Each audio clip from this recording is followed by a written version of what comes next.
Just before the pandemic hit, by God and through your partnership, we were able to build a home for a family in our community. We were able to meet Ambrosio and his wife Maria, and they actually came to El Rosario from a town that's about 6 hours north of where we are now. And so what brought them out of their hometown was actually a civil war broke out, and so they had to flee as well as looking for job opportunities. And so that's what brought him to El Rosario, where he got a job working on a blackberry farm, and they provided housing. It wasn't great housing, but that's where the family has been living for the past 20 years. And on this blackberry farm, Ambrosio was only making $2 a day, but they invested all the income that they had to keeping their kids in school because they valued education so much. Lo que nosotros queremos, ¿por qué le damos estudios?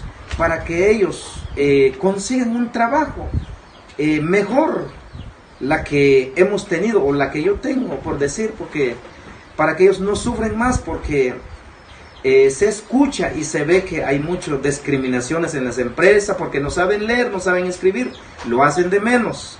Entonces ya con sus títulos, entonces ya le dan un poquito más atención a sus trabajos. Entonces esta es la idea de nosotros, que no sufren como nosotros lo hemos pasado y lo vivimos y lo sufrimos, y esta es nuestra meta, y para eso estamos luchando, para dar sus estudios de ellos. After about 20 years of employment with the blackberry farm, he was able to maintain employment there even though many people were laid off, but they did tell the family they had to leave the employee housing, and so this family with 6 kids now had nowhere to live and no land.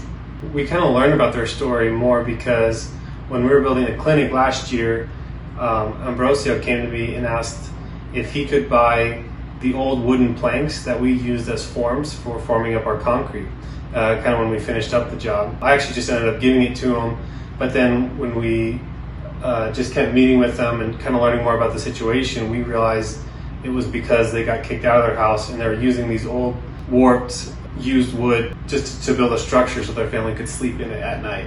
It was really amazing to see just what God did. The local church actually came. They helped backfill the entire house, everything with just buckets of dirt. They prayed over it, and they brought plants and helped even landscape it once it was all finished.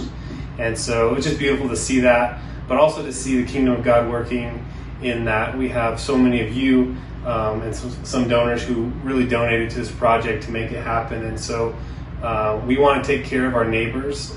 We are here for the malnourished babies, but we are called to love our neighbors as well. And so we just are so happy to see them with a quality home and see what God can do with that.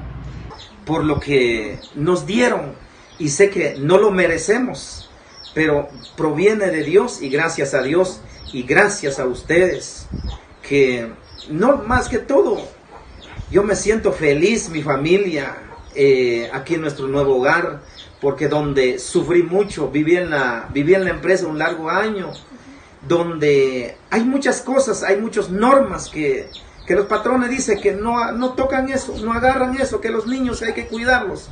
En cambio ya es de uno, es diferente. No podemos nada dar eso con mis hijos, pero usted me diera esta casa y nosotros oramos mucho. We're so happy to see them with a quality home and see what God can do with that. Yeah, we're so thankful, and this is really what your partnership means. And actually, about 2 weeks from now, we're expecting our own little baby, and so we are stateside, as many of you know, to have our baby. But we will continue to be partnered with our incredible local staff to continue the distribution of food and meet the needs of the community during this pandemic. So thank you so much for your prayers and your partnership.